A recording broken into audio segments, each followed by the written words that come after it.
G'day there, James here. So in this video, it's going to be a collation of 3 separate Facebook posts I made talking about corporations not being dead entities, what a person is, legal constructs, legal entities, legal names, and the private and public. So first of all is a corporation is not a dead entity because only that which has been alive can be called dead. It's more accurate to call a corporation a company, a state, a trust, right? It's more accurate to call those things a legal construct. Even though I do know the etymology of corporation, you break that down, it's corp-oration, dead speaking, it's still not dead. Only that which has been alive can be called dead. Legal constructs are all some form of man-made document with roles, responsibilities, and objectives. Example for a trust, you have the settlor, the trustee, the beneficiary. Example for a company, you have a director, a CEO, chief executive officer, and a CFO, chief financial officer. The purpose of a legal construct is to act as a uniting framework, typically with terms and conditions set by a contract, directed towards a specific goal, which multiple people can manage or participate in. Example would be for a card loan. You agree to a legal document, which is a contract, that you will repay the debt or else. You are the borrower, they are the lender.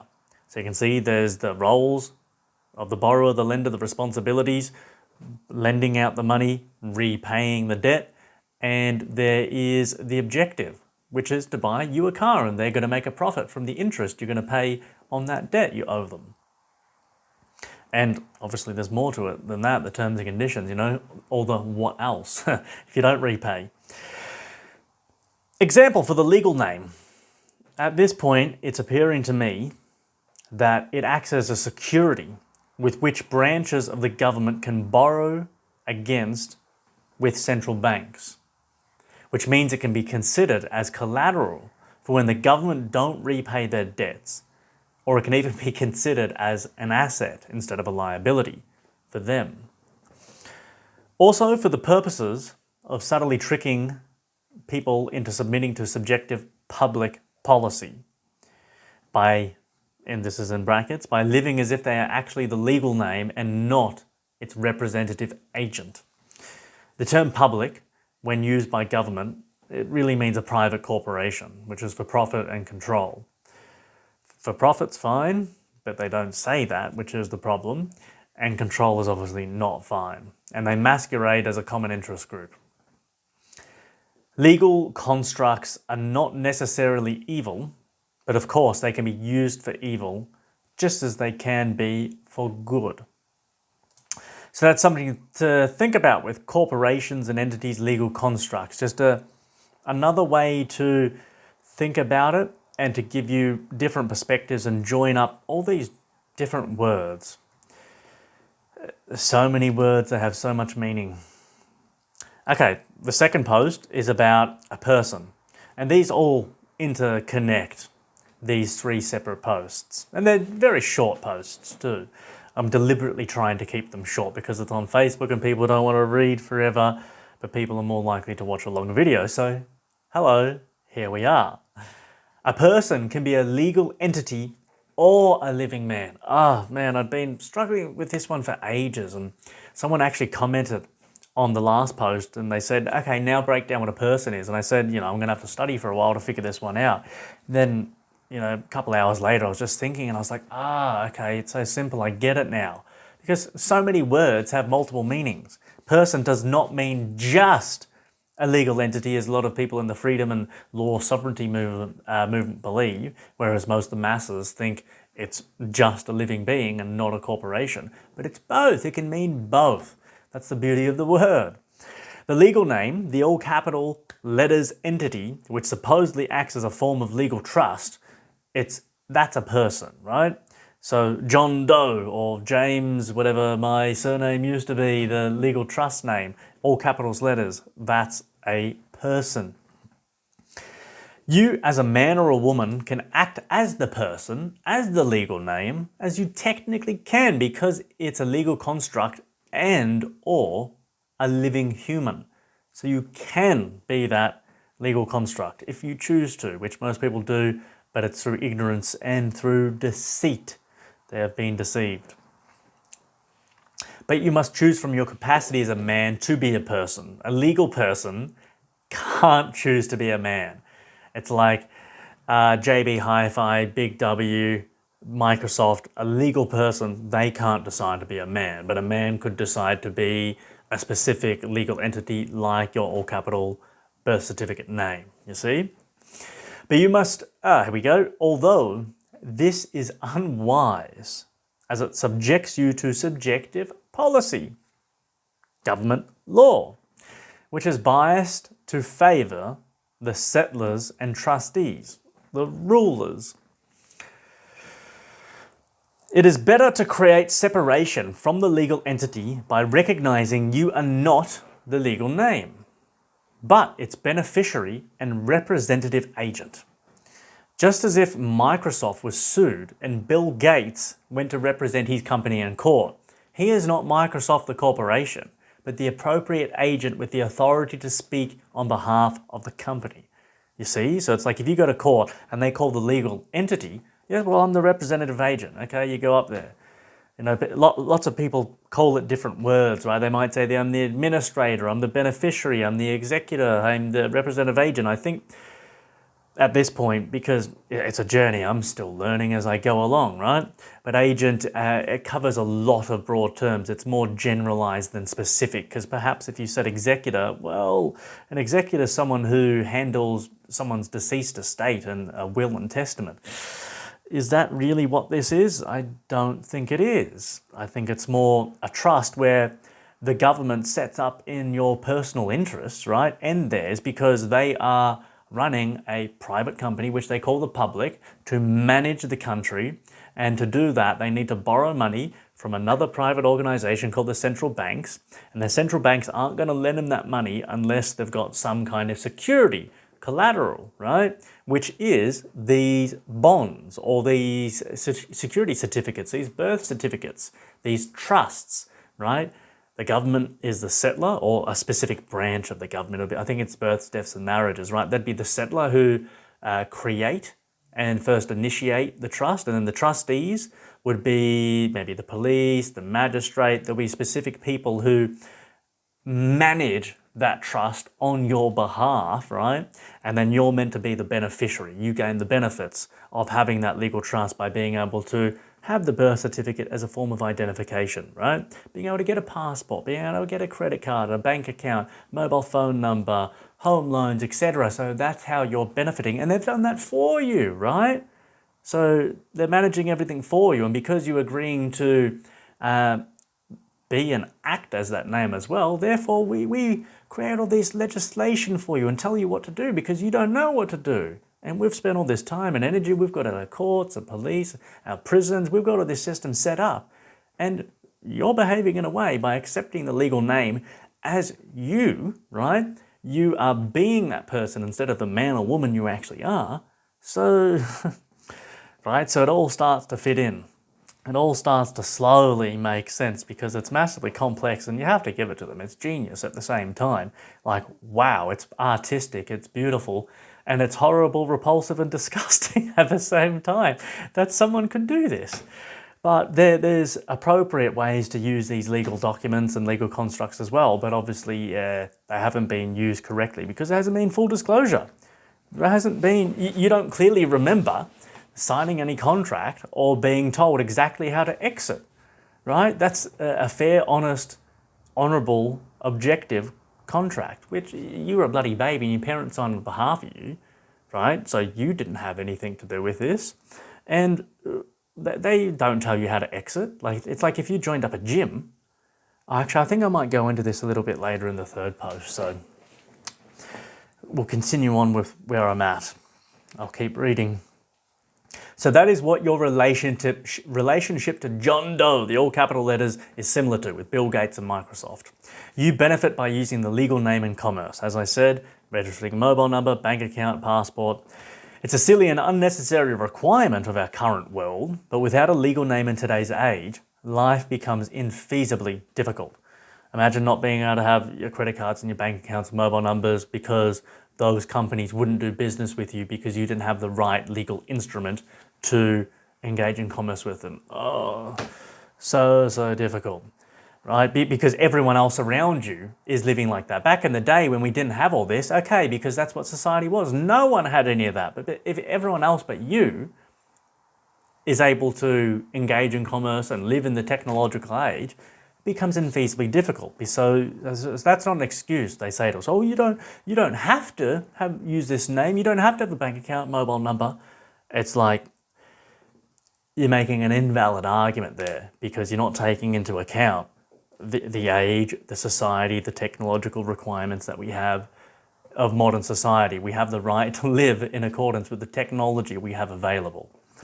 So a legal name would not be necessary in an orderly, non-coercive society, but it has become necessary due to dishonest rulers and even much more than that, right? It's because of the ignorant masses voting their vote of confidence for unjustifiable violence. That's what they do every single time they vote in an election for government or any kind of election for the government, whatever it is. They're voting for unjustifiable violence. No matter what they think, that's what's happening, right? And so that's why we have this system we do today.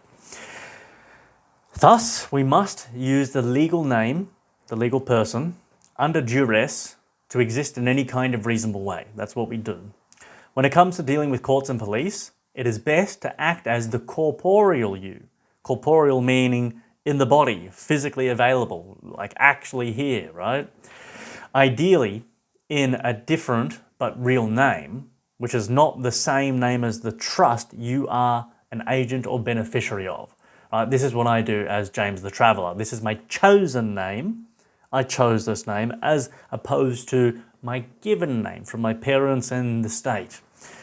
So this is my chosen name as the corporeal man I am, right? It is not a legal construct, which is not a corporeal being. It's a legal entity, a legal construct, right? So it's thus not subject to policy. Well, I am, right? Not subject to policy regarding offences. Though, of course, one is always subject to judgment from their peers, people around them, whether that's professional, organised or not, right? If one commits an actual crime, okay? So there's a big difference between committing a crime and, committing an offence, as we know this anyway. So the moral here, use the legal name, trust, person as a tool. Don't impersonate it in times you shouldn't. So if you think I've made any mistakes with any of this, because I know it's not perfect, and in 6 months, 1 year, 2 years, I'll look back at this and say, oh, he was pretty close, but he got a lot of it wrong, right? Or it's just not as accurate or well said as it could be. I know. I'm just doing the best I can with the information I have at this moment, with the experience I've collected and the time I've put forth dedicated to crafting these ideas. All right, so the next one, that was the end of the person one. I'm going to be going a bit more depth into private and public. And I ask you, please challenge this idea, because I am not 100% on this. I'm not giving you legal advice or anything like that. I am fallible, as we all are. So please challenge this idea. The term public means open access and free to use without restriction or limitation. It's like when I upload this video to YouTube, it'll give me the option of private or public, right? Public, anyone and everyone can see it. Private, only the people I choose can see it. And that's the same with business. That's the same with living your life and with property. As soon as there is a cost to use some public good, like a school or a toilet, then it becomes a business and a private transaction. The government claims to work for the public, to hold land and manage facilities for the public, right? They always say that.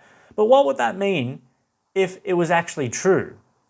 When really considered, the land that the government holds is really owned by a private corporation, the Commonwealth of Australia, or whatever they call their government. It doesn't matter what the name of it is, right? That is a private corporation, but they label it as public land.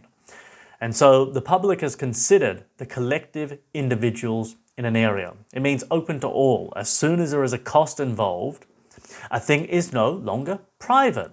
Sorry, it's no longer public, it's private. Like if you had to pay to watch my videos on YouTube and you couldn't watch it until you did that, it's private, right? But you don't. Anyone can watch it anywhere in the world. Right? You know, even if they might need a VPN to be able to access YouTube, whatever, but they can. That's public. That's what public means. Private business being that which is restricted to those who consent to the terms and conditions of use, most commonly paying to use a good. For example, when using a private toilet, you pay. It's restricted to only paying customers, which, mind you see a lot more of private toilets in Asia and Europe. You know, Austria here, there's heaps of private toilets. Australia, you have none because it's all public. And at first I used to think that was really good, but upon further consideration, no, it's really bad. A public toilet is open to everyone without restriction. The government masquerades as a public interest organisation when in fact they are a for-profit corporation or legal construct, group, entity, whatever. A truly public organisation could not charge people for its services. Just like I can't charge you to watch my public free video because it's public and free. Those things are linked together, public and free. Any government website, any website that you can go to is public and free, right? As soon as there's a price for it, it's not public anymore. It's private because it's for profit. Or it's just to cover costs, but it's still private. It may ask for donations, but it could not restrict access if one did not wish to pay, like roads, hospitals, libraries, right? The government claims that it has built roads for the public, then demands that we pay for it via fuel taxation, registration fees, and general taxation. Theft. How could this be the actions of a public interest group? It's not. It's the actions of a private for-profit business. And I got nothing against private for-profit businesses as long as they're moral and they're abiding by objective law and there's no deception. That's fine. But here's a massive deception. Although I do see a loophole when it comes to driving on roads. And I used to say, you can't use the word driving, it's only travel. I think it's okay to use the word driving, right? It's more coming into knowing your standing and not being the legal entity, because that's when it can be an offence and you're subject to that policy if you're driving without the registration, license and all that. But a private man can drive. That's perfectly fine. Like, drive doesn't just mean their legal definition. It means the normal operation of a car, a motor vehicle, automobile. It doesn't matter. Yeah, because I've been in court and they've been hassling me about in another court case because I wouldn't say drive, and it's just, you look a little bit silly as well, and it keeps on going on, and they almost think you're mad because you won't say you're driving. And I'm just like, no, I'm not driving, I'm traveling. Anyway, they call their roads public roads, and public means open to all. The policy and legislation they enforce on their roads is only applicable to members of the public, right? I've asked that in court, like, who is this legislation applicable to? Everyone, like all members of the public. And I was like, oh, okay, that must be me. Yeah, all members of the public. That's what I thought I was. But it's like, to be a member of, I think I get into it here. But I'll say it again anyway. To be a member, right, imagine if someone said you're a member of a gym. Like, I didn't, like my gym, just say James the Traveller's gym. You're like, I don't remember signing up. And he didn't tell me how to exit when he didn't even tell me how I signed up. It's just ridiculous. It's nonsense. It's illegal, unlawful, immoral, deceitful, all those things. No, you can't be a member of something where you don't remember signing up and there's no exit clause. It's just totally wrong. It's madness. You can be a man in your private capacity driving on a public road. You do not need to be a member of their private organisation they deceitfully call the public. Because that's what they're doing. They're saying, oh, it's for the public, but public is just meaning a private corporation, the government, the central banks, the Vatican, whoever it goes back to, whatever, it doesn't matter, right? They've called their private corporation, which they're running a business of force with police, of conflict resolution with the courts, with all sorts of departments with the government. That's a private corporation that someone at the top somewhere is owning and really controlling. It's a private thing because there's money involved. It's not public. But they say it's public. So it's like false advertising in a way. It's fraudulent. Thus, subjective legislation is inapplicable to the private man who lives by objective law, objective morality. For more info on objective law and objective morality, I just made a video before this. What is objective law and where does it come from? Where does it get its authority from and where is it sourced? Theoretically, according to their own system, they cannot limit access to anyone driving on the public roads they manage because they are advertised and defined as public roads, not as private roads. An owner and operator of a private road, like someone's driveway, for example, has full rights to restrict access to those he does not wish to travel on his road because it's his private property. It's listed as private. There's no signs or there's gates and there's fences, etc. There's beware of the dog signs. The owner and manager of a public road does not have that right to restrict access to a public road because it's public, open to all, except in the case of criminal activity. Remembering there is a world, a galaxy of difference between committing a crime and an offence. A private man cannot commit an offence. It's like I cannot breach a contract of Susan's Yoga Studios because I'm not a member of Susan's Yoga Studios. How can I commit a violation of her contract if I don't have anything to do with her business? I can't. But I can still commit crimes. Everyone's able to commit crimes, violations of objective law, actually hurting someone. Only a man who acts mistakenly as their legal entity, right, as the person, the legal name, can commit an offence, right?